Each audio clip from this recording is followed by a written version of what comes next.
Hello बच्चों, चलिए प्रश्न पढ़ते हैं। प्रश्न दिया है, इनमें से कौन ईटीसी के निरोधी या श्वसनीय विष हैं? विकल्प ए दिया है साइनाइड्स, विकल्प बी दिया है एंटीमाइसिन ए, विकल्प सी दिया है कार्बन मोनोऑक्साइड तथा विकल्प डी दिया है उपरोक्त सभी।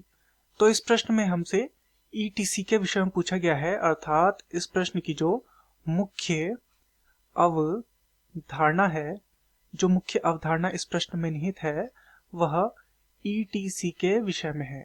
अब सबसे पहले हम यह समझते हैं कि ये ईटीसी क्या होता है। तो ईटीसी का जो पूरा नाम होता है वह होता है इलेक्ट्रॉन परिवहन श्रृंखला। इसका पूरा नाम है इलेक्ट्रॉन परिवहन श्रृंखला। तो क्या होता है कि श्वसन के दौरान इलेक्ट्रॉन का परिवहन होता है और इस इलेक्ट्रॉन के परिवहन से क्या होता है, ऊर्जा का निर्माण होता है। तो ये जो इसका जो परिवहन होता है, इसी को हम बोलते हैं, ये पूरे एक मार्ग होता है, तो उसे हम बोलते हैं इलेक्ट्रॉन परिवहन श्रृंखला। तो पूरे एक मार्ग से होकर गुजरता है।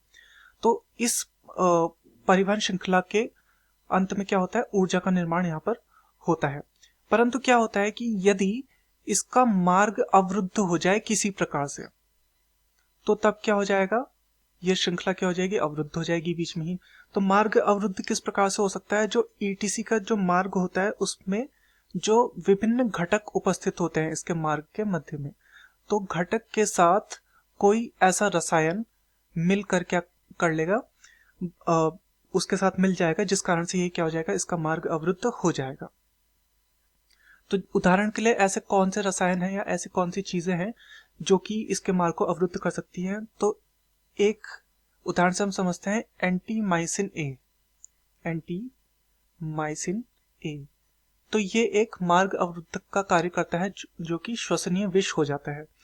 तो क्या होगा, इससे इलेक्ट्रॉन परिवहन श्रृंखला रुक जाएगी। तो इसमें क्या होगा, एंटीमाइसिन ए क्या करेगा, साइटोक्रोम सी रिडक्टेज के स्तर पर ये क्या कर देगा, अवरुद्ध कर देगा इलेक्ट्रॉन को। साइटोक्रोम सी रिडक्टेज, तो इस स्तर पर ये क्या कर देगा, अवरुद्ध कर देगा, जिस कारण से ये क्या होगी, ये श्रृंखला अवरुद्ध हो जाएगी। इसी प्रकार से अन्य जो अवरुद्धक होते हैं या जिन्हें हम श्वसनीय विष कहते हैं, वो है साइनाइड्स एक मार्ग अवरुद्धक का कार्य करते हैं इसमें।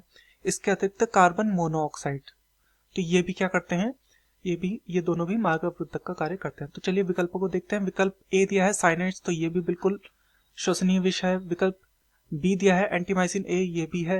विकल्प सी दिया है कार्बन मोनोऑक्साइड, ये भी है।